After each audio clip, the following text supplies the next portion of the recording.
Hello and welcome back to Strict Scrutiny, your podcast about the Supreme Court and the legal culture that surrounds it. We're your hosts. I'm Kate Shaw. I'm Leah Littman. And I'm Melissa Murray, and it's that time of the year again. Here at Strict Scrutiny, we have many traditions. One of them is talking about Sam Alito's skin and his purported skincare regime. Another is talking about Brett Kavanaugh's intellect. And another is just generally calling the court out on its BS. But another tradition, which we always do in the festive season, is our Favorite Things episode. It's just like Oprah's Favorite Things, only with lawless courts. It's amazing. So if that sounds confusing, here is how it works. We just kind of go around with some gift giving and gift soliciting ideas. And then we also touch on a few of our other favorite things with kind of random banter, some of it, but not all of it, SCOTUS related, in the mix.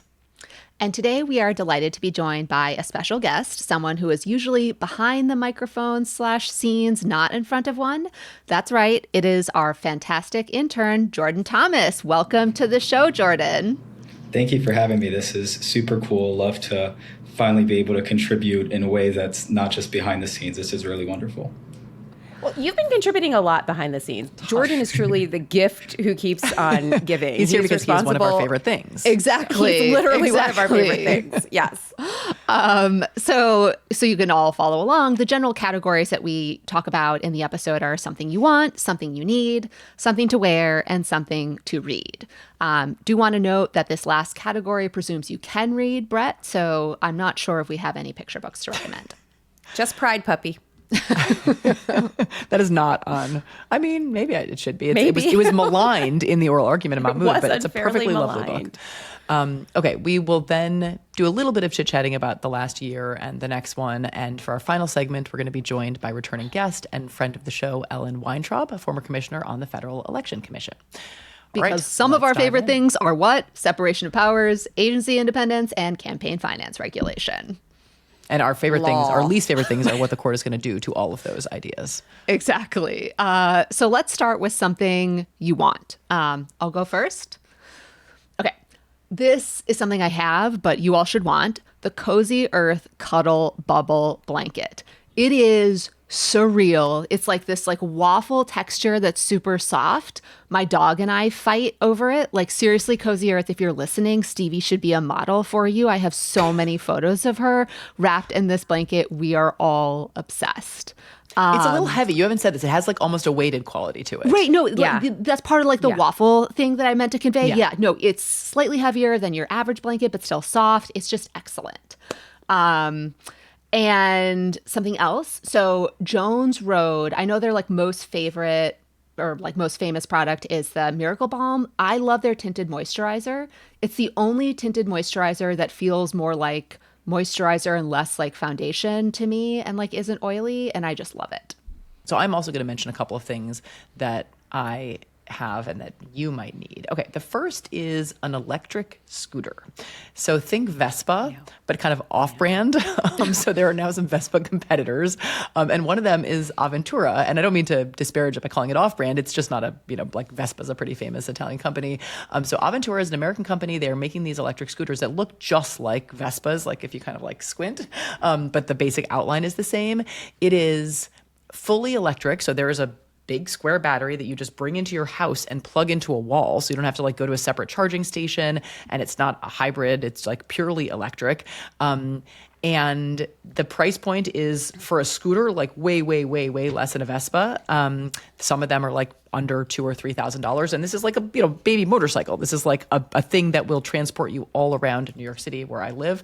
And it is actually amazing if you live in a place where you need to go a mile or 2 or 3 with stuff. So you can't walk fast or jog necessarily comfortably. And there just are not necessarily subway stations between point A and point B. I transport my older children to the bus and subway stops on the scooter. And it's just kind of an amazing way to get around New York City. So wanted to shout out that company, which has been great so far. And then very different is I was at my book club recently, and for some reason somebody asked for people's recommendations about the supplements they were taking, and there was a lot of endorsement of Grüns, I don't even know how you say it, superfood vitamins, which are these little gummy bear packets with like 9 gummy bears that you're supposed to take every day. So you get to eat a lot of vitamins in the form of gummy bears daily. I'm not totally sure like I feel any health effects yet, but they're pretty delicious. And it's kind of awesome to be taking gummy bears for quasi medicinal purposes. So those might be something that you need too. Are either of you into the superfood like Grüns vitamins yet? Leah, Melissa, Jordan, I assume you are not. You made me take some on the road to. Oh yeah, I gave you a pack on the Amtrak. What'd you think? And then remember I had an amazing headache and was just like really totally effed up before our show. Do you remember that? I think that I remember you being you effed attribute up. that to the vitamins. I don't know. Should I try again? I don't want to. Maybe not before a live show. I think Leah, she pushed them on me so hard. I thought like she was like it was Molly or something. It was vitamins, Melissa. This sounds like no, Katie take them, Heron's take entry them. in the burn book for Miss. I'm just pusher. saying she's a pusher. She was a pusher. She was All right, a you're not ready pusher to of these endorse. Grits.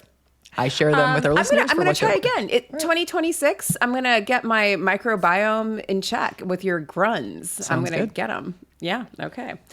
All right, I'm going to +1 the Cozy Earth bubble blanket. I think Cozy Earth that you need to have Cole and Stevie together in a biche poo golden doodle cuddle off. Like I think something could happen there. I think it's going to be really cute. He loves the bubble blanket. He's actually fighting my son for it.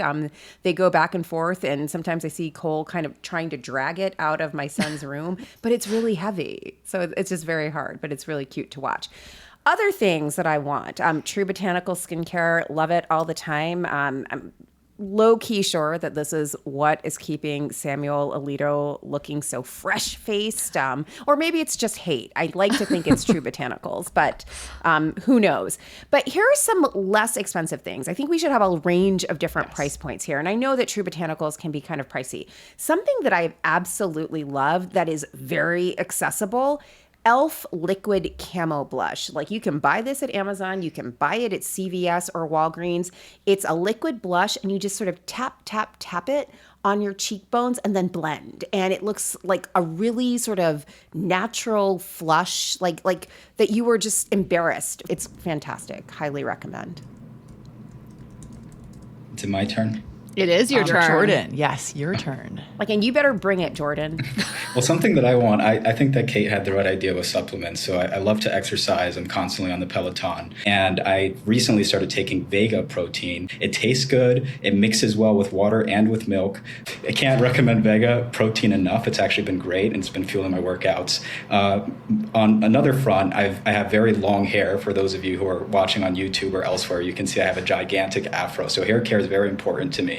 And I've recently started experimenting with different forms of hair care as it gets longer. I try to just see how I can keep it looking beautiful and voluminous. And somebody told me that tea tree leave-in conditioner really keeps it shining and keeps it healthy and long. And so I'm definitely looking into the new tea tree brand of leave-in conditioners for those of you with long hair and curly hair. Then I need to moisturize it after I get out the shower. And I love the pink moisturizer brand, but I'm running low. So things I want is I need an emergency supply of Pink moisturizer is seriously old school, Jordan. That was around when I was in high school. Hairstyle. I have an afro. I mean, the only people I would take hair advice from are Jordan Thomas and Lisa Barlow. So these are endorsements that are worth having. I resent that. Melissa, yeah. I resent that. I was going to say to you, Jordan, you should also try Curl Mix, which is great for curly hair. Highly recommend. Thank you. So next category, something you need. Jordan, your last something you want transitions nicely to mine. So I was going to recommend the Peloton app stretching classes. I have basically had problems sleeping since, November 2024, December 2024. Not sure why, but that's when my insomnia kicked in. And I found that Peloton's evening stretch classes, specifically with Maddie Majacomo, I love them. They're so helpful. Like hip openers really help me relax and fall asleep. So definitely recommend that. Something you need for the perfect puppy in your life are Farmhounds dog treats and Badlands Ranch food. My dog is obsessed. Okay, so was debating whether to put this in the want or need category, but I decided need. And the thing that I want to put at the top of my need list is a personalized bobblehead. So is this a moment when I can pull out the personalized bobblehead? It's allowed. All right, so Leah Littman is the genius behind this personalized bobblehead. Melissa, you got yours. Jordan has you got one, but you're at the he's law busy. school right now, Yeah, so exactly. we didn't tell you to Exactly. bring the prop. So we will have to post pictures, like stills of all these. We'll have to Photoshop it. But yeah, so this is my personalized bobblehead, which is on my shelf. It's joining my bobbleheads right now are John Paul Stevens, David Souter, Barack Obama, and now myself, which I think is a collection I'm pretty happy about. That's the court we've been dreaming of. Exactly. We need a fifth vote, though, guys. There's 4. That's a terrible number. Right here. Okay, I'm yes. right here. Okay, but you're not on my bookshelf. Yes, that's right. So that's the court is you, me, John Paul Well, that Stevens, sounds David like Souter, and a Barack missed Obama. opportunity on your part to not have a Melissa Murray bobblehead. Okay, so actually, that's right. What the thing I need is now a bobblehead of my co-host, so I can actually have all of us behind me. All right, so that's what I'm gonna work on for next year.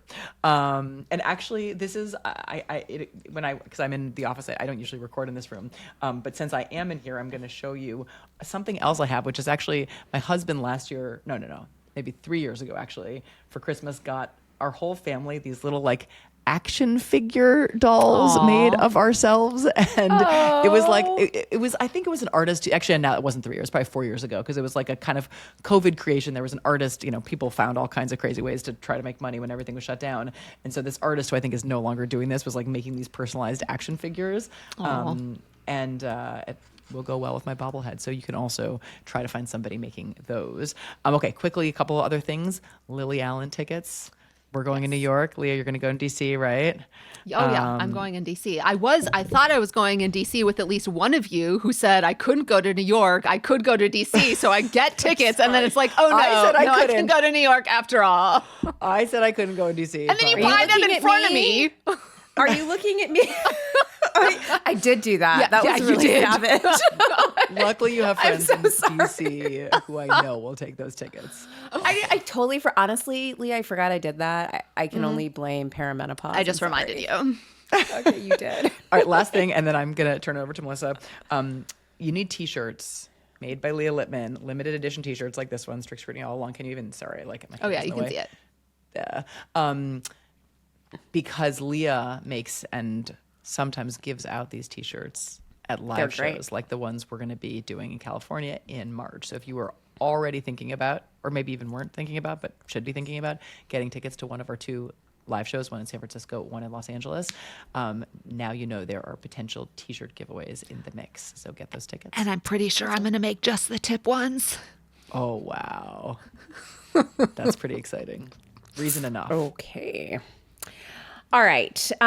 So things that I need or learned that I needed this year. So first up, Caddis readers. And yes, folks, macular degeneration is real if you are an older person, and I am the oldest person on this podcast. So this year, I got myself some readers, and not just any readers. I got Caddis readers. So these are fashionable. Mine actually are camouflage, and they are very, very cool. And you can get them in all kinds of strengths. You can get them as progressive readers where you can see over the top and then under. I don't know. They explained it to me some kind of way. Either way, I can read again. It's fantastic. I'm going to recommend it to some of the Republican justices so they too can read again. So helpful.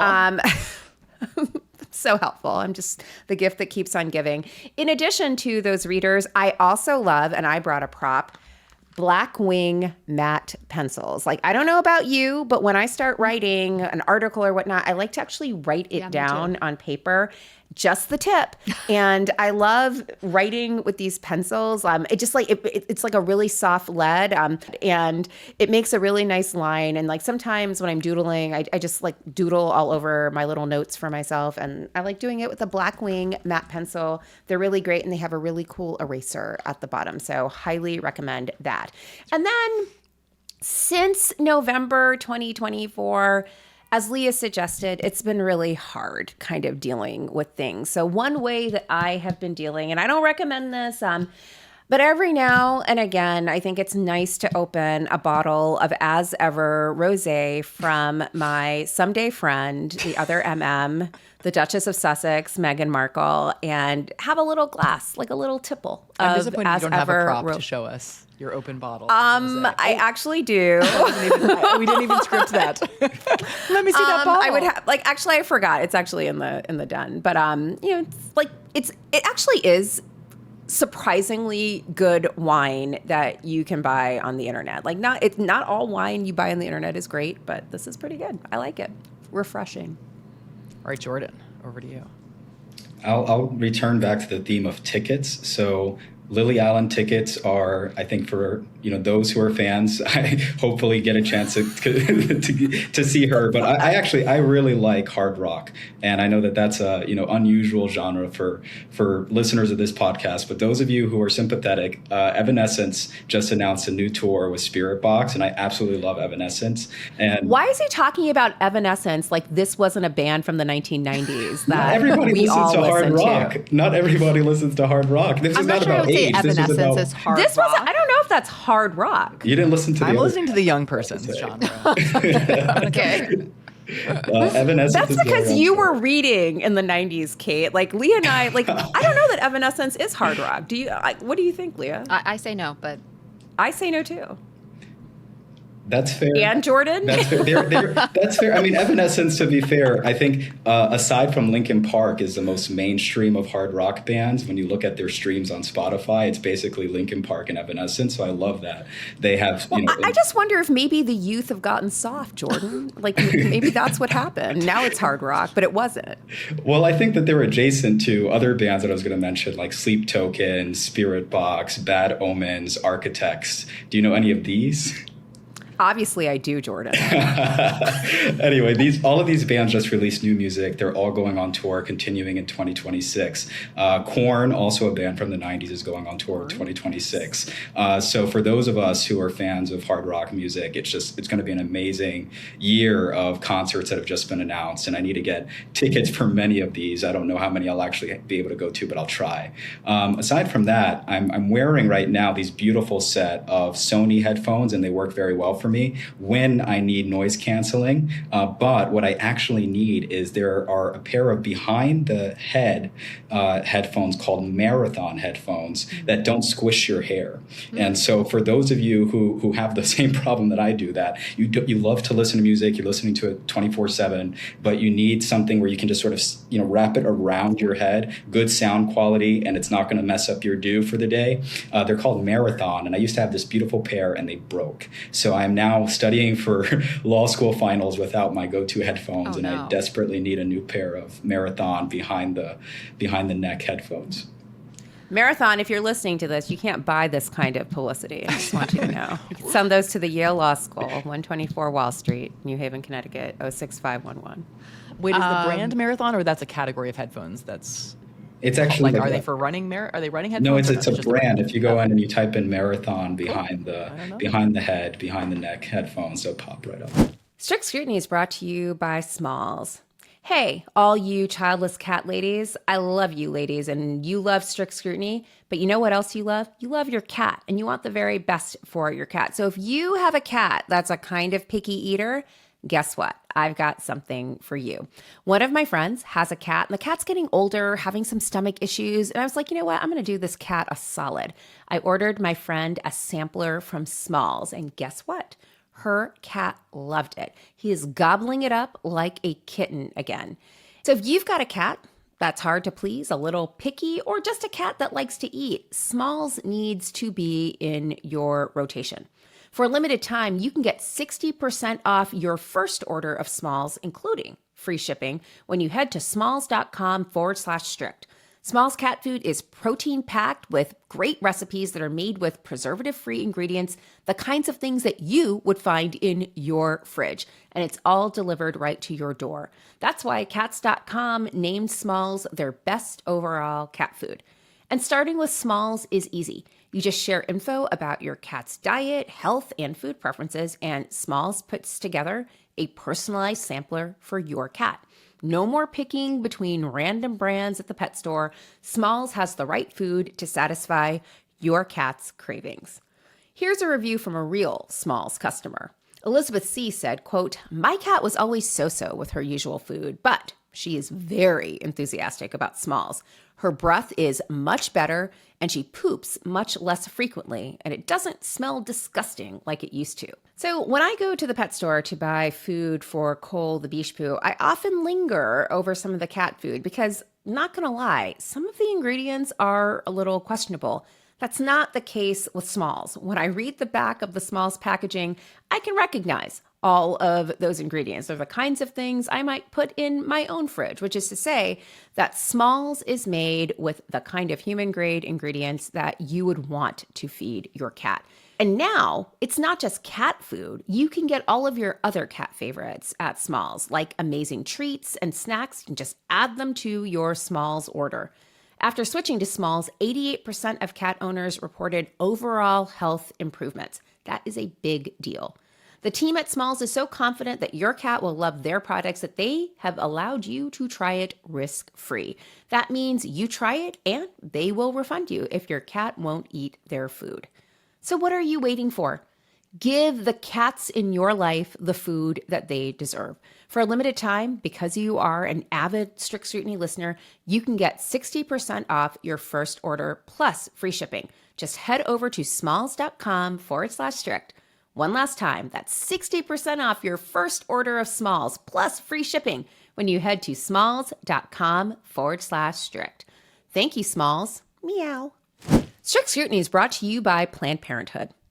The courts matter. The law matters. But so do the people behind the cases, the patients, the families, and the communities that Planned Parenthood serves every day. This year, the attacks on reproductive freedom have been relentless. President Trump and his Congress have defunded Planned Parenthood, a move that harms the health and lives of 1.1 million patients across the United States. Planned Parenthood is in court to keep this disastrous law from taking away healthcare from millions of people, but they urgently need your help. You can rush your gift by visiting plannedparenthood.org/defend.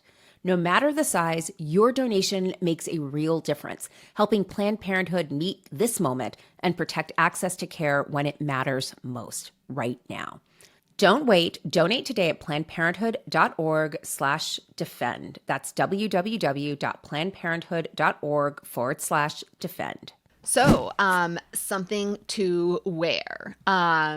My first recommendation is the Forme Posture Bra. And yes, this is the bra that Taylor Swift was photographed in when she was rehearsing for the Eras tour. And yes, that is why I bought my first one. But it's so good.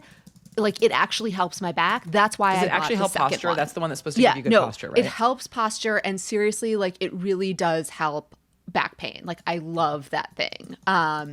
Really recommend that. And then, so this last year, we had the good fortune of being dressed by Argent at one of our live shows, and I am now obsessed. I just love their bright colors and like all of the fun workwear.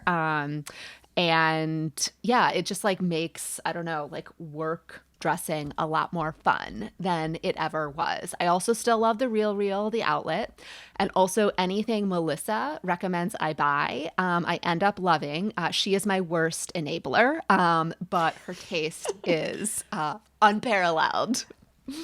So can we tell them about a text exchange we Yes. had?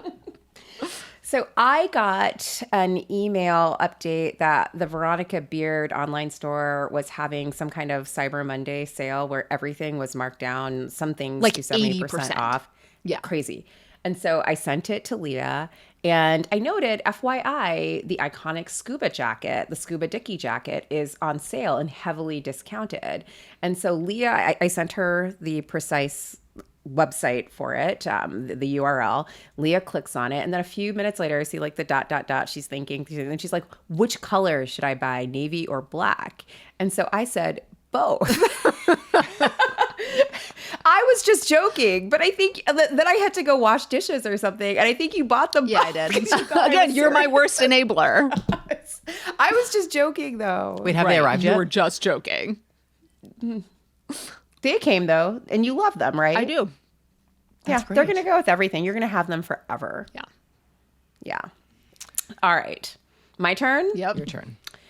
Okay, so I am quince pilled, as you know, and quince, I think, is well known for its very accessible cashmere, but do not sleep on the yak wool sweaters. Now, I know you're thinking, Melissa, yak wool does not sound terribly appealing. I, too, was a yak wool skeptic, but I recently purchased one of these sweaters, and it's surprisingly soft. It's even more accessible than the cashmere, and it's the perfect length for layering with like a white t-shirt and then wearing with like corduroys and your sambas. It's like the perfect like lounging around outfit. So, and I think they're actually very, very durable. They don't pill. I really like it. Highly, highly recommend. Also want to recommend the Uniqlo white tee. It has a great, really close collar if you want to wear it under suits and whatnot. Also looks good if you're wearing a crew neck. They're so cheap. They're like $14 at Uniqlo, and you can buy them online. You can buy them in the store. Highly, highly recommend. Also really enjoy the Clearly Collective Collegiate Scarf Collection. So if you are an alumna of, I don't know, the University of Virginia, there is a scarf in orange and blue, the University of Virginia's colors, with the rotunda on it and the lawn. And if you go to some other schools, I don't know, like the University of North Carolina, I guess, they have scarves for you too in whatever your dumb colors are. Anyway, you can get them. We welcome our UNC listeners, just to be clear, Melissa. I'm just kidding. We love UNC. They're so great. Anyway, so highly recommend those. And right now, because it's getting cold in New York, I have longed for a hat that will not mess up my pixie. And I found the Waist Soft Cashmere Beanie on Amazon. It's a little pricey. It's about $65, so like for a hat you might lose. So you got to hold on to it. But it's really like oversized. So it doesn't push your hair down, and it keeps your coiffure in good shape, and you just like take off the hat and just like sort of fluff your hair and you're fine again. Highly recommend. Great.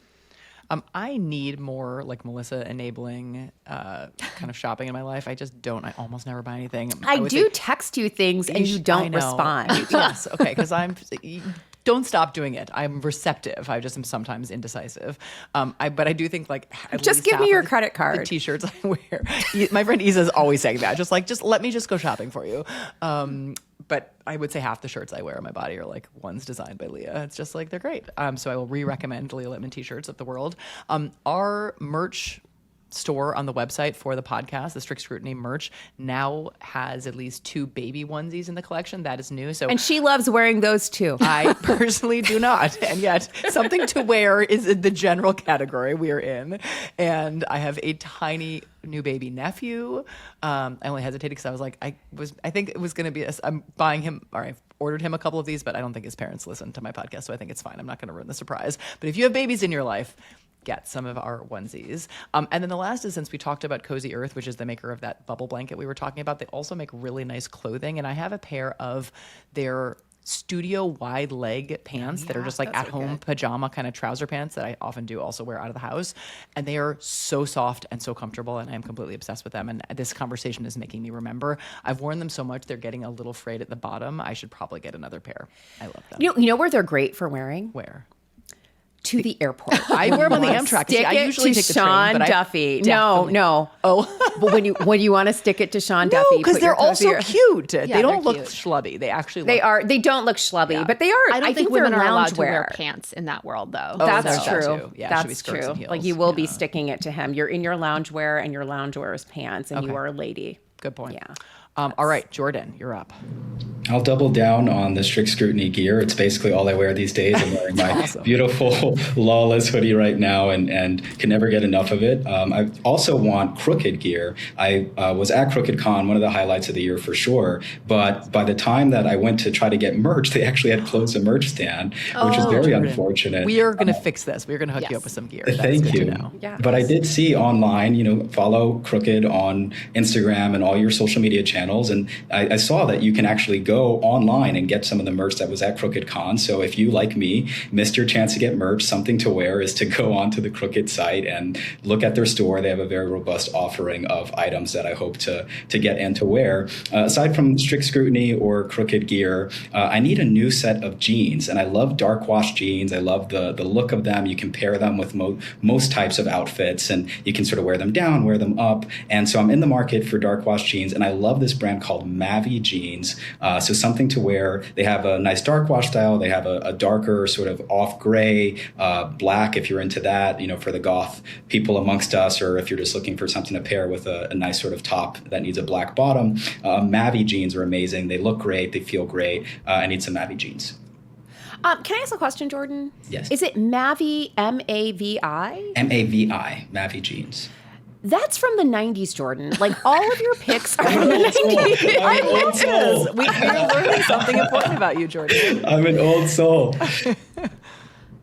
Are we going to they say used to the wear that when 90s we is were in high old school. school, old soul? Anyway. Yeah, Jordan, this feels let's very... noodle over that one. What can I say, Actually, Melissa? first I in wear- his 20s. Like, I wear Mavi jeans. I Yeah. use pink 90s moisturizer. is I cool. listen to Evanescence and Third Eye Blind. What can I say, Melissa? This is great. This is why we get along Jordan, so well. Jordan, basically, you're a 50-year-old woman, is what you're saying. I'm fine with that.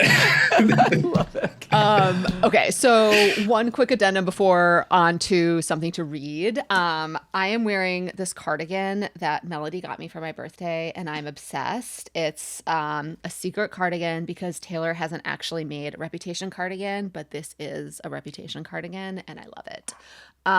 Okay, so on something to read. I'm only going to recommend fiction. So Alison Espach, Wedding People. Anything by Julianne Long. I especially enjoyed the Pennyroyal Green series.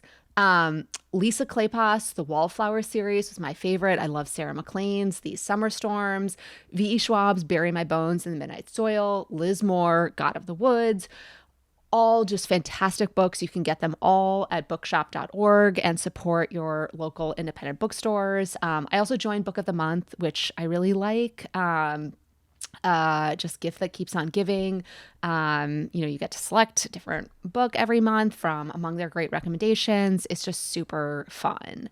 Also in the category of fiction, something I wanted to highlight is the conservative/Republican justices on the Wisconsin Supreme Court, their fiction, just like making shit up. So by way of background, quickly, the Wisconsin Supreme Court appointed some 3-judge panels to hear challenges to the state's court-adopted congressional map.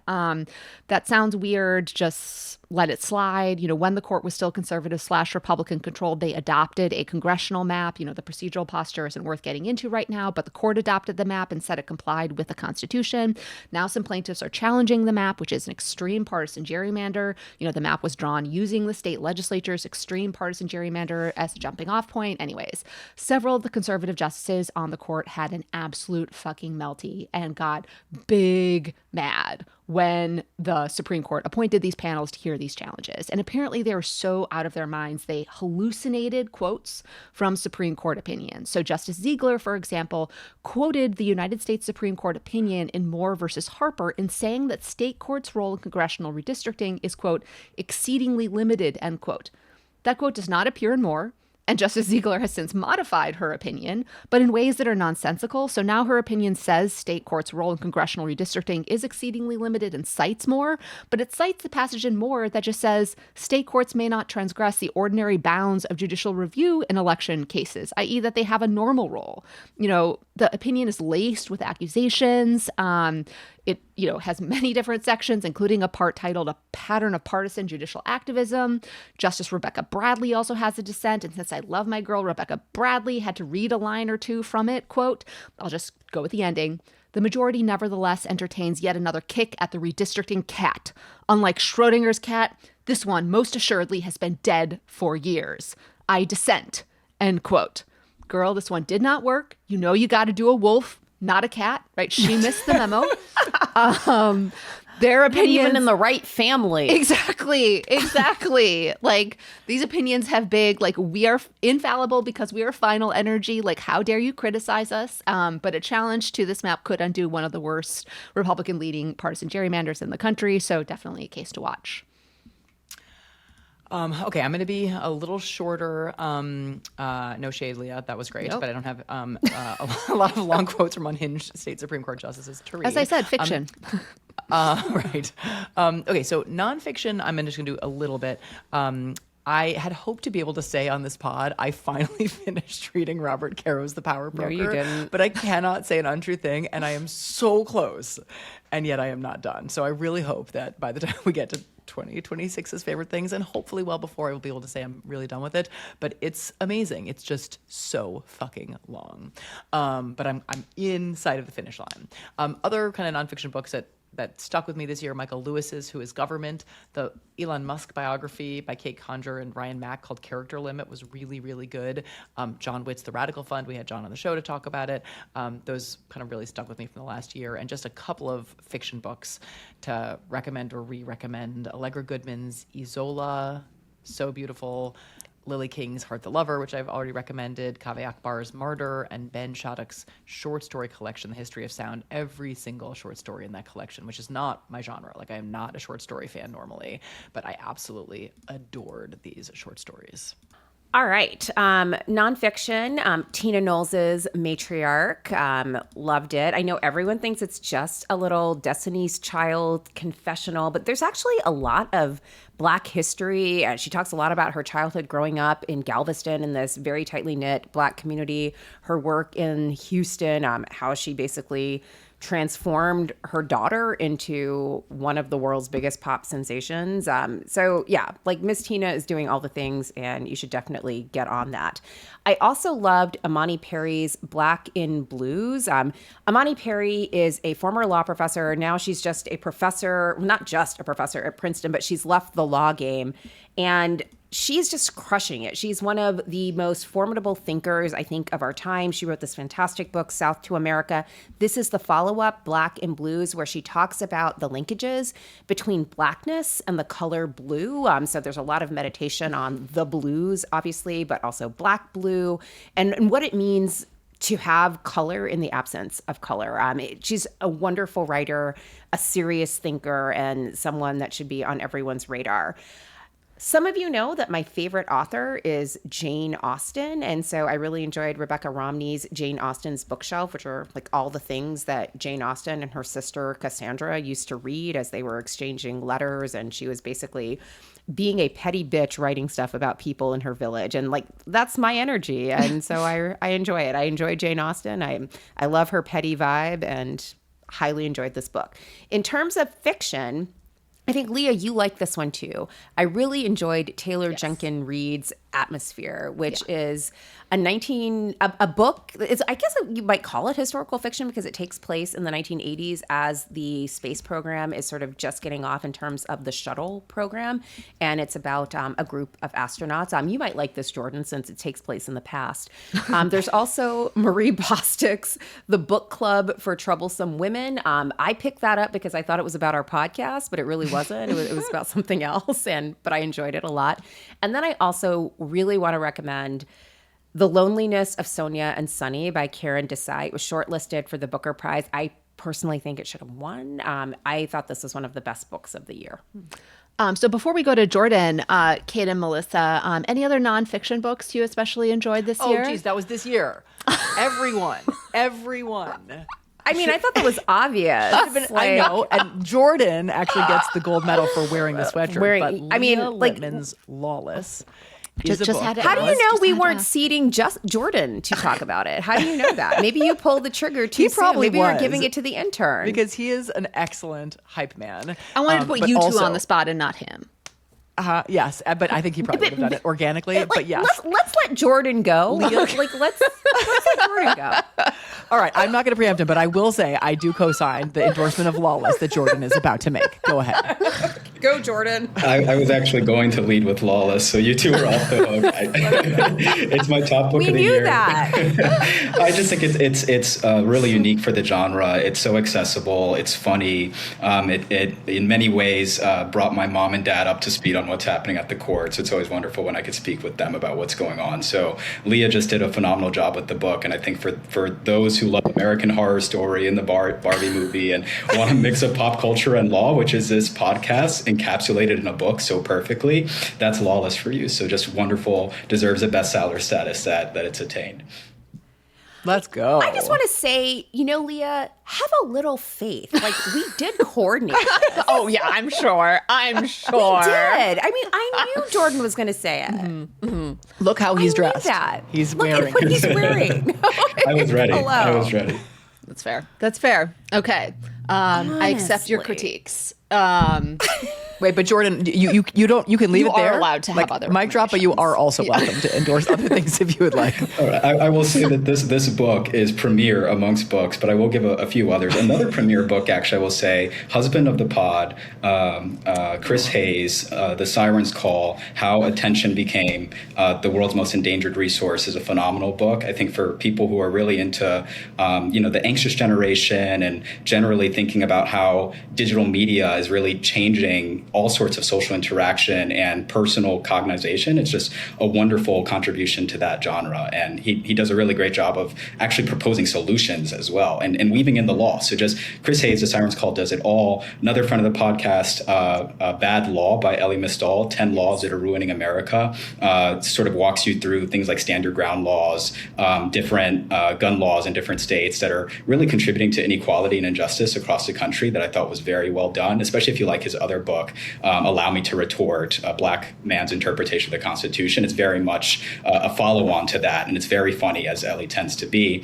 A classmate of mine, actually, Yale Law School, Zakir Tamiz, just came out with Charles Sumner, Conscience of a Nation. We love that one. Absolutely wonderful contribution. He actually wrote this or started writing it when he was a 3L in law school. I don't know how he made time to do it, but it's a wonderful new look at a forgotten figure of sorts. Everybody remembers Charles Sumner for his caning on the Senate floor, but people don't actually appreciate how much he contributed to the Reconstruction era project. Like why he got caned. Yeah, right. he was actually, he was a radical. He was a part of the radical Republicans at the time, and he had deep links to Frederick Douglass, and not just Frederick Douglass, but several early black lawyers in the Reconstruction South, and was helping to lead the charge of Reconstruction, post-antebellum rebuilding. And so just really fascinating look at Charles Sumner from my friend Zakir.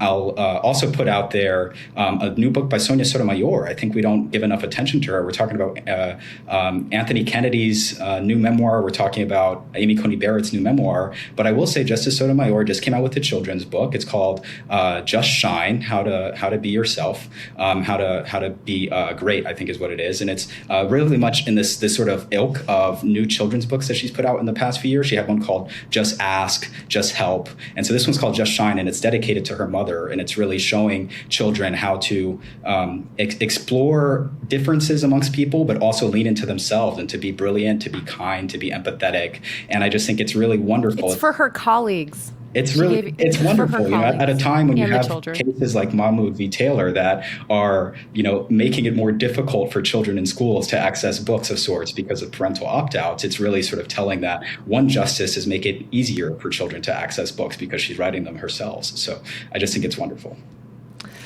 I noticed, Jordan, that although you like to do these throwbacks, you haven't thrown back to another Strict Scrutiny book, the Trump indictment. You said the last year, Melissa. To be fair. I'm just going to say this book, after this year in this court, this is basically fantasy. Right. This is a fantasy It's read. moved from the nonfiction to the fiction. To fantasy, correct. Yeah. Correct. Maybe super quickly, just some highlights of last year and goals for the next. I absolutely loved our time at Crooked Con. It was just like a magical, energetic audience. I loved meeting like the VIPs at our different live shows this last year. This might be surprising to people. I am not an extrovert, and yet I loved meeting all of you. How both of these things can be true, slightly shocking. Specific live show highlights. Melissa gave me a nickname, Sugar Goblin, which I have embraced. Us all getting to eat Giordano's Pizza in Chicago and getting to give a shout out to the stage manager's father. And before the show, Melissa, you learning what just the tip means.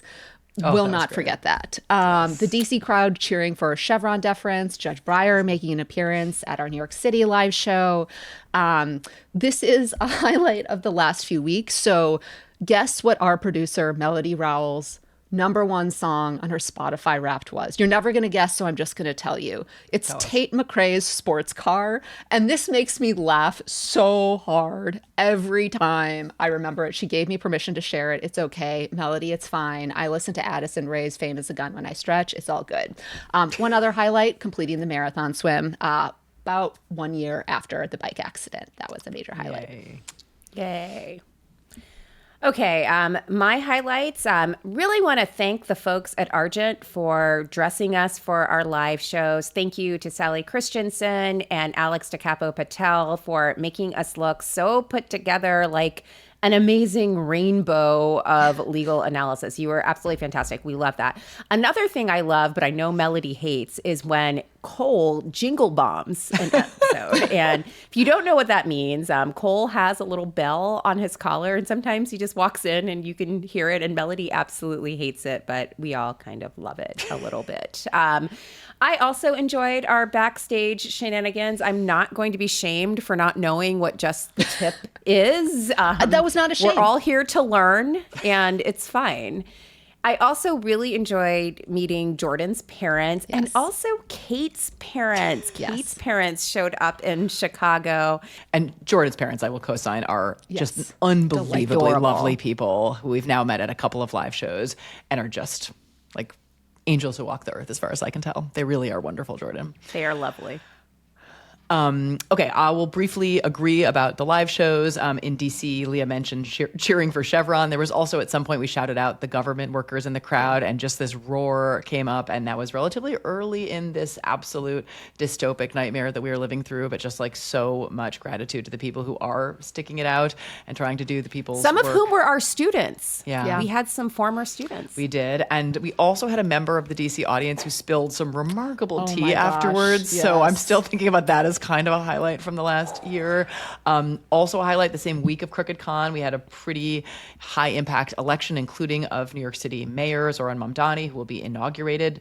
Wait, are we releasing this right before the new year, right? Yeah, so it'll be inaugurated just a couple of days after this episode drops. That feels like an exciting bright spot in an otherwise really, really dark time. My New York City book club has also been a great bright spot. Lots of recommendations on the WhatsApp in addition to substantive book discussion. I've watched a lot of children's, both middle school and high school basketball in the last year, as both of my older kids are really serious ballers these days. And actually, it's incredibly fun to watch your kids play increasingly high-level basketball. Even if travel basketball is kind of the bane of my existence, it's also been incredibly fun. And as awful as this administration, as this court, kind of as the two together are, it has been just an enormous, source of relief and comfort and often amusement and even joy to get to debrief it with you, Leah, and you, Melissa, and more recently you, Jordan, and with our listeners. So that too has been a highlight of the last year. Jordan, over to you. Well, the number one highlight for sure of the past year has been starting to work with you all. I started in January, so coming up almost on the 1 year anniversary, and it's just been wonderful. I remember every live show. I think I went to every single one this year, starting with Boredom in February and onward, and they've all been fun and unique in their own way. Actually, the only one I did not go to was DC, much to my chagrin, because I was graduating that week. Yeah. And so that's another highlight of the year, was I actually finally, in this very long JD MBA pathway, had a double graduation in May, law school first, and then 10 days later, business school. And now I'm in this sort of weird semester that remains because of the structure of my dual degree. But once I submit my last exam on December 22nd, I will forever be done with being a student. So it's the end of an era this year, which is, congratulations. It's the legal profession needs you. It's very exciting to be, transitioning now to actually being able to use the knowledge and to try to, in some ways, contribute to this crazy universe that we're in right now. Every single week, as you all recap on this podcast, it seems like there's something else that's on fire. And if I could try to use what I've learned over the past few years and continue to learn through this wonderful legal education that is this podcast, it's really an honor to be able to do so. So my big highlights: working with Strict Scrutiny, finally graduating, getting ready to be impactful. And I'll also say listening to Strict Scrutiny. So on my Spotify Wrapped, it said that I listened to 13,070 90 minutes, which is sounds right. It's a little over 217 hours of strict scrutiny, and it put me in the top. Nothing wrong with that. Top 0.05%, which Let's I'm go. hoping that means I'm the number one listener from the past year, and that was a real highlight. I think Sam Alito might have you beat. the hate listening crowd is pretty He's strong. 0.01%. I'm 0.0. No, he hate listens. But all of those were highlights. So some New Year's goals. Speaking of Sam Alito, I want to review Sam Alito's book. I just really want to do that. I think that would be fun. I like writing book reviews, so want that to happen. I also want to read uncensored versions of Elena Kagan's Dissent, so I'm going to repeat that request. If there is a Crooked Con next year, I want it to feel like the same high as this year did, on the heels of the November 2025 elections. I'd also like a Kavanaugh meltdown around that same time, as we had this past year too. And finally, I want the three of us, Melody, Michael, and Jordan, to be in the same places for more extended periods of time. Yeah, that would be great. I'm just going to do one, which is that we're talking about Justice's books. I want Elena Kagan to write a book, but I don't want it to be a memoir, and I don't even really want it to be a law book. I want Elena Kagan to write fiction. I feel like she would slay in that genre. And that's all. Just put it out there to the universe. Okay, I think I'm going to bring down the vibe a little bit. I think my goal for this year is literally just surviving this craptastic administration. I think it's just becoming, I think especially as a person of color, I think it's becoming harder to imagine that you are insulated from the crap that they're doing. Like that, looking at all of the people being, swept up on the streets, like that just because you're a citizen, you're going to be exempt from that. Now that they're focusing on Somalis, I think Black people can't be assured that they are going to be safe and inoculated from all of this.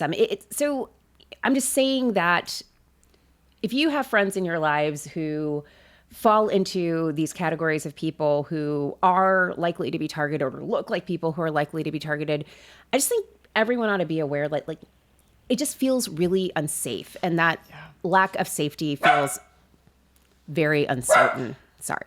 And that lack of safety feels...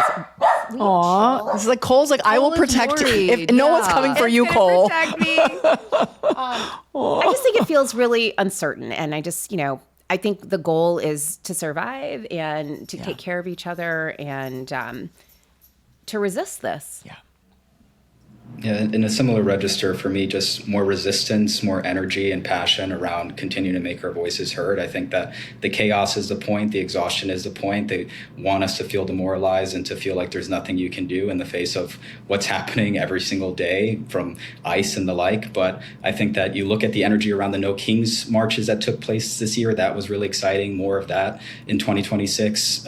More marches, it doesn't have to be No Kings. Think about what it is that we're passionate about and try to galvanize some sort of energy and movement behind it. We need to really try to show that the people are resisting and that there are political, but also on the ground, boots on the ground voices being heard, consequences to actions being taken by this administration. So more of that in 2026, and also more institutional resistance. I think that the judiciary, the lower courts in particular, were great bulwarks of constitutionalism over the past year. And I hope that we continue to see judges like Judge William Young on the District of Massachusetts, right? He got this terrible note that said, Trump has pardons in tanks, what do you have? And he goes on to write this absolutely fire opinion that says, alone, all I have is my sense of duty, but together, you and I, we have this thing called the Constitution. Here's how that plays out in an opinion. And he wrote this wonderful opinion upholding free speech rights of non-citizens who are being ideologically detained and deported. So I think that continuing to see judges, all the clerks who are working for these judges, continuing to make sure that you uphold the bastion of constitutionalism in our country will be important. So people on the streets, judges and clerks in the courts, and hopefully we can try to fight our way through 2026. Well, thank you for landing that as the conscience of the podcast, Jordan. Like that's a great place to, I think, leave it. This episode of Strict Scrutiny is sponsored by Cards Against Humanity. Cards Against Humanity. It's not just about party games. Cards Against Humanity is the company that bought land on the US-Mexico border to stop Trump's wall. It sued Elon Musk for $15 million for trespassing on that land. It used profits from red states to fund abortion access, and it paid people to give a damn about the 2024 election. Like I said, not just party games. Did you even know all of that stuff they were doing? Rock on, people. Cards Against Humanity is one of the only companies stupid enough to stand up to President Donald J. Trump. They don't profit from their political stunts. So if you want them to be able to afford a good lawyer, please consider buying one of their new games. There's Cards Against Humanity Tales, a book of fill-in-the-blank stories for horrible people. Basically, it's like FedSoc Mad Libs. You're going to love it. Or there's Shit List, a new way to play the game where you write the answers. Basically sounds like a shadow docket order from the Supreme Court. Or you can try Party Mouth, a new party game about shouting obscenities as a coping mechanism for the hellscape that we live in. Basically, that's a Strict Scrutiny episode. You listen to Crooked Media, so you probably are smart enough to figure out how to buy Cards Against Humanity stuff, so I'm not going to tell you. In any event, Cards Against Humanity apologizes for interrupting your podcast with this BS. Strict Scrutiny is brought to you by Cook Unity. Guess what, folks? I am the kind of person who approaches holiday meals with a warm-it-up mentality. You heard me right. There are only a few dishes that I actually like to make from scratch myself. Everything else I like to order and warm up. And that's where Cook Unity comes in, because Cook Unity makes delicious holiday meals and sides that you can do just that for. They make holiday meal prep effortless and easy because they have real chefs doing real cooking and delivering it right to your door. So you don't have to get in there. There's no cheese grating. There's no mincing. There's no dicing. There's none of that crap. Instead, there's just reheating some delicious meals that a real chef has actually prepared for you and your loved ones. How awesome is it knowing that Cook Unity, with its roster of all-star chefs, including Food Network alums and James Beard winners and acclaimed restaurateurs who balance bold flavors and nutrition, are actually doing the heavy lifting for you in the kitchen? Exactly. You are exactly right. That is the way, folks. I recently ordered some great meals from Cook Unity. There was some shrimp and grits, absolutely fantastic, the kind of thing. You get a couple of those, put them in a bowl, and bam, serve that at your New Year's Eve fest. Love it. It was delicious with seasonal greens, some delicious grits, and really tasty shrimp in a fantastic roux. I know what a roux is, I just don't want to make one myself. And what made it so memorable? The fact that it was delicious. I still think about it. That's how good it was. And again, I didn't have to make it. That made it even better. Everyone knows that cooking quality meals takes time, but it doesn't have to be your time, especially at the busiest time of the year. Cook Unity makes it so you can have fantastic holiday meals without the meal prep, without the cleanup, and without the messy meal planning. The meals are delivered fully cooked, and they take as little as 5 minutes to heat up. So you can enjoy culinary masterpieces for way less than restaurants or takeout and climbing grocery store prices. I see you, Trump tariffs. There's a huge variety of options and fresh ingredients to choose from. You can choose from a rotating seasonal menu of over 300 meals, or you can let Cook Unity's platform provide personalized recommendations just for you. I mean, literally, you don't have to do anything. Menus are updated weekly, and new chefs are always joining the roster, so the meals will never feel boring or repetitive. Every meal delivery comes in an insulated bag that they will pick up for you as part of their eco-friendly reusable bag program. And their commitment-free subscriptions start at as low as $11 a meal. And you can skip deliveries, pause, or cancel at any time. So taste comfort and craftsmanship in every bite from award-winning chefs behind Cook Unity. Go to cookunity.com/strict or enter code STRICT before checkout to get 50% off your first order. That's 50% off your first order by using code STRICT or by going to cookunity.com/strict. There are festive holiday favorites that are available for a limited time and only in select Cook Unity markets. For example, there is the old-fashioned glazed holiday ham. I like to call that the Alito version. There's the ultimate holiday turkey dinner. That's the Thomas version. Maple whipped sweet potatoes, the Kavanaugh version. And their candied yam cake. That's Gorsuch. And now a very warm welcome to our guest for the end of this episode, Ellen Weintraub. We're recording this episode at the end of the week during which the court handed in a pretty, we thought, appalling performance in both Trump versus Slaughter about the future of independent agencies, and also RNC versus Federal Election Commission about campaign finance regulation. And since this is our favorite things episode, and independent agencies and regulating money in politics are two of our favorite things, we wanted to bring Ellen into the end of this episode. So Ellen, welcome back to the show. Thank you so much. Pleasure to be here. So, Ellen, you are a former commissioner and I think 4-time chair of the Federal Election Commission that is traditionally an independent agency and obviously regulates money in politics. So you have a lot of skin in both of the cases that the court heard this week. What did you make of those arguments? Well, it was not a particularly uplifting week for me. I listened to both of them from start to end, and I think there's a common theme in the two of them, and it has to do with money.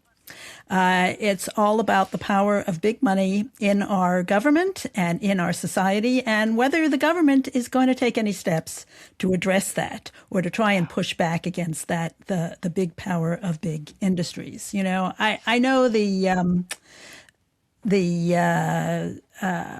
Supreme Court is very fond of the founders and sort of obsesses about what they thought. But let's face it, the founders were a bunch of guys in powdered wigs who carried muskets, rode on horseback.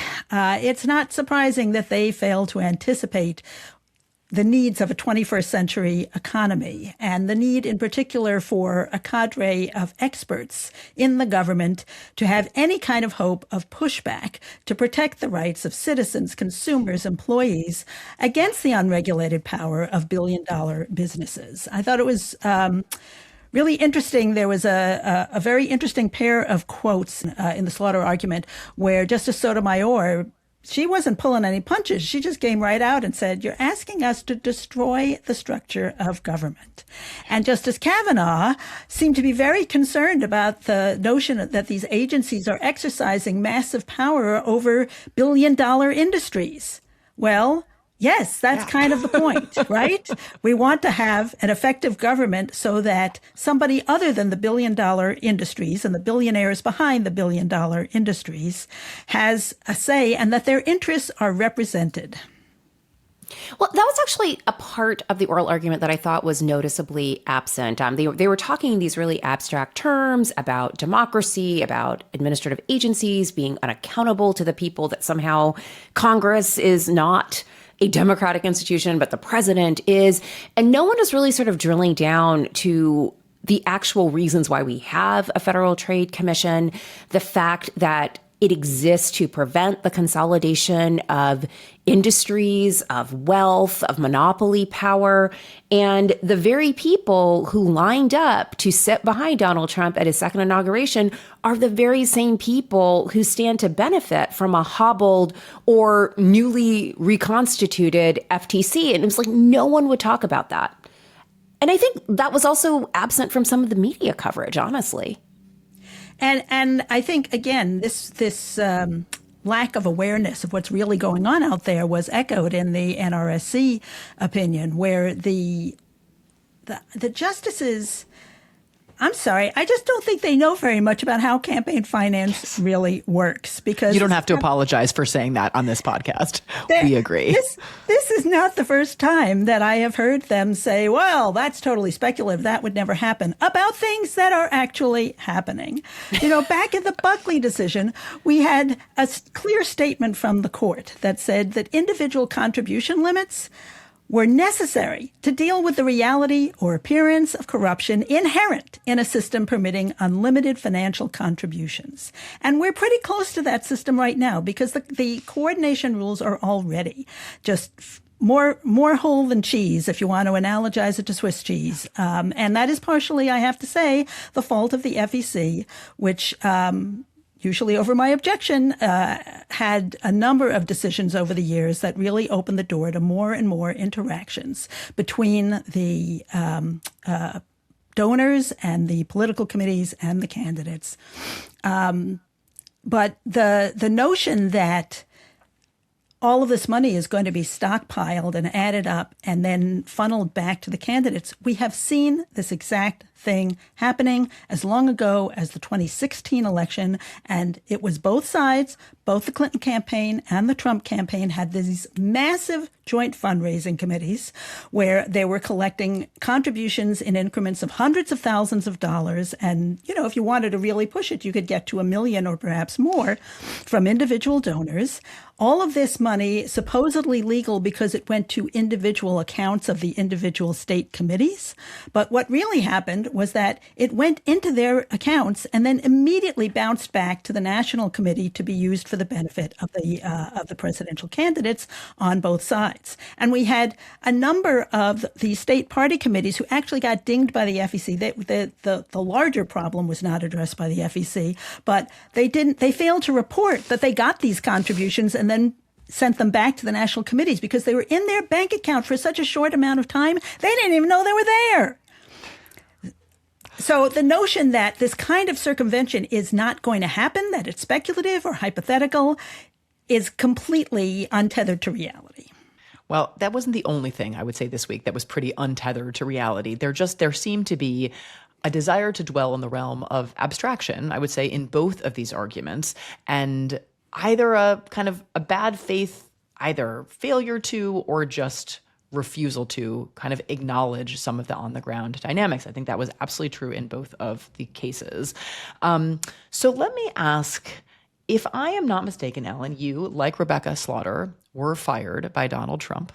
And both to the extent that gives you some special insight into some of the dynamics that we heard about in both of these arguments, but also sort of what unfettered presidential control has meant just in the year that Trump has been back in office and will mean going forward at an agency like the FEC, although feel free to comment more broadly, and also kind of what it might mean to unleash that throughout other pockets of the federal government, because we really struggled to find a limiting principle that the lawyer arguing against this agency independence was able to identify in the Slaughter argument.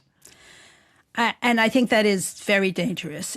It's going to mean a loss of independence. It's going to mean a loss of independent voices. I mean, let's remember that the FEC is a little bit unusual in that it has an even number from each of the two parties. Most agencies are actually under the control of the president and his party, because most of the independent agencies, most of these multi-member boards, which is what we were talking about in the Slaughter case, have an odd number, and the chair is appointed by the president. So he's got control over these agencies. It's not a question of the president being these agencies acting without any input from the president. But what you're going to lose are any independent voices. And you're also going to lose, if this goes down below the very top echelons of these agencies, you're going to lose expertise. And that's already starting to happen, obviously, across government, because A, the president fires people that he doesn't like their opinions, but B, it's going to be much more difficult to recruit good people to come back into government. Why would somebody want to build a career on providing service to the American people, good public-spirited people that are already working throughout the government or have been working throughout the government? How do you get those people to have the incentive to come back to government if they know that they're going to have no job security, and anytime they voice an opinion that's contrary to the president, it'll just they could just get fired? And the firing of people like me who did speak out, I think was intended and received as a message of intimidation to other heads of agencies and to other government employees. So I think all of that is going to be to the detriment of the American people. Ellen, you mentioned these people that the president is firing in violation of these terms that Congress has set that now maybe the Supreme Court will make permissible going forward. How did you experience the process of being fired by the president from your post at the FEC? Some people have said that they got an email from someone. Others have said that they were supposed to get an email, but the person sending the email typed their name wrong, so they never got the email. They found out from a coworker who was CC'd. It just sounds like, they're really doing this government thing at a really high level, like A+ work here. Can you tell us your Trump firing story? Yeah, I got an email. I actually was not in the office. It was late on a Thursday afternoon, and I was out of the office, so I was not staring at my email. It was a 2-sentence letter. You're removed effective immediately. Thank you for your service. They did say thank you. You did get a thank you. Not everyone did get a thank you. I did get a thank you. I was called, but the letter was dated a week earlier. So I don't know where it was during that week, but it was dated January 31st. I didn't get it till February 6th. Sorry. And then it was copied to both the staff director and the general counsel of the agency. And I think, as I've said before, I think that was intended and received as a message. Like, we're watching you too. So this person is the first to go. And if you don't make sure that she's out of the building, then, other people could follow. And I was subsequently cut off from my email. I was removed from I couldn't get access to the databases. They decommissioned the chip in my ID that allowed me access to the building. I was given a little bit of time to clear out my office, which, was nice, I guess. But it was, I was not surprised to be removed by the president, but I thought that what would happen would be that I would be replaced in the normal course, right, as would have been consistent with the law. But that is not, in fact, what happened.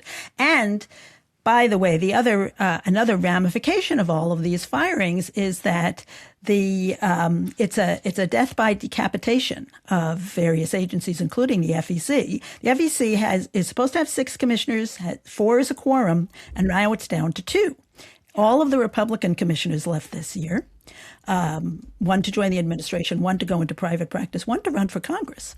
And then I was fired. So they don't have a quorum and there are no nominations pending.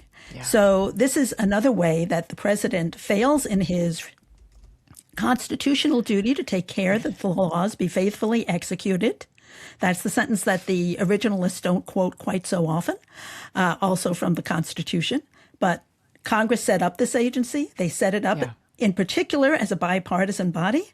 And if the president can just fire people willy-nilly so that there is no functional quorum, the agency can't enforce the law. It can't interpret the law. It can't do anything that any of its major important jobs. And the FEC is not the only commission that's been effectively decommissioned. The NLRB, I think, is in the same situation. There are probably others. But Ellen, this is so interesting. The point about dismantling by decapitation. So Ramon Martinez in the argument said that this case was basically moot because the administration wasn't going to enforce it. He might have actually been exactly right, but for a different reason. Like, they're not going to enforce it because there's not going to be an FEC. Yeah, I think he's right for even more reasons that he was identifying. But it did that when you were talking, Ellen, it made me think that, their effort to completely sort of slash and burn federal government under the leadership of Elon Musk and Doge was actually pretty unpopular in certain respects. But I wonder whether this reflects a kind of effort to, in more, genteel looking ways, like to just exercise the president's rightful Article 2 power, but essentially get to the same place, which is agencies that can do none of the work that Congress empowered them to do and that the people often really need, to go back to the first thing you said, to do things like protect consumers, prevent corporate consolidation, protect laborers, and so much more. So, okay, well, before we go, Ellen, as you know, this is our favorite things episode. And so as we've already said, agency independence and campaign finance regulation are among our favorite things, and dismantling them is one of our least favorite things. So we've covered some of that ground. We now want to invite you to share with our listeners some of your favorite things. Well, I'm sorry that Leah's not here because I actually have some recommendations for her because, like her, I like a good mystery.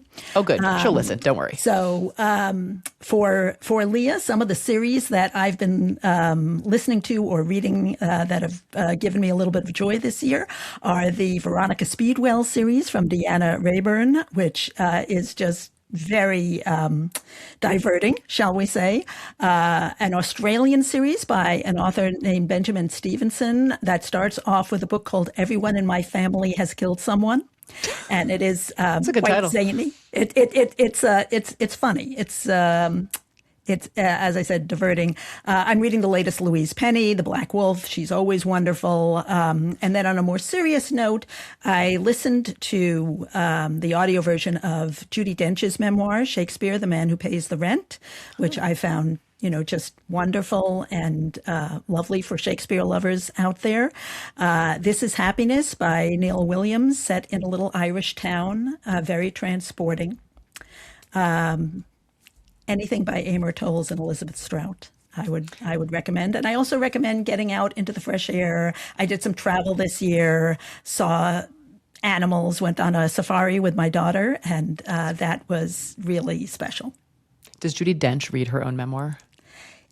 Actually, she doesn't because her Okay. eyesight isn't very good I see. anymore. Okay. But they found an actress who sounds like her. Okay, so that works. To read it. So you great. feel like it's her reading it. There are some excerpts. There are a few little sections of her reading things, but the rest of it is an actress who sounds like Judi Dench reading Judi There's a Dench's dupe memoir. for It's still good. everything. It's fun to listen I love to. it.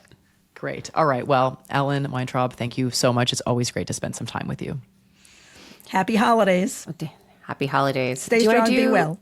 Thank you. You too. Before we take off, let's do a little housekeeping. Guess what, West Coaster Strictie? Guess what, West Coast Stricties? We are headed your way. That's right. Strict Scrutiny is headed to the best coast, and we hope that you will be there to catch us. We are going to be in San Francisco on March 6th at the Herbst Theater. You can catch us there, and you can just take Southwest or drive all the way down the 5 to LA and catch us the next night, March 7th, in Los Angeles at the Palace Theater.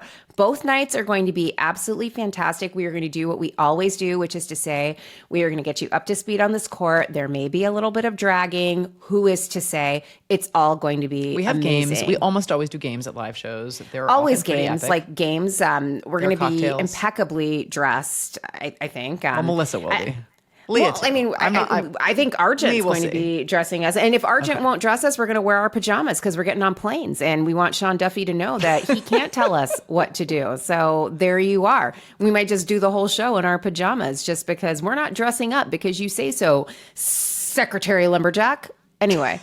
and if you want to know what outfits we're really going to be wearing on the stage, you're going to have to buy gotta be there. tickets. Show up. You've got to see. be there. Show up. We've been recording for such a long time. I literally like, is he a senator? Is he a secretary? Secretary. I like it. Anyway, so we're going to be landing this plane in San Francisco. Then we're getting on another plane and headed to LA, and we're going to catch you there. So grab your tickets now at cricket.com/events. You can get them right now. They make amazing holiday gifts. You know, there's someone in your life who's like, you know what I need for the holidays? I need to drag this court. Get that person some tickets for March 6th in San Francisco or March 7th in LA. You know what to do. Make it happen.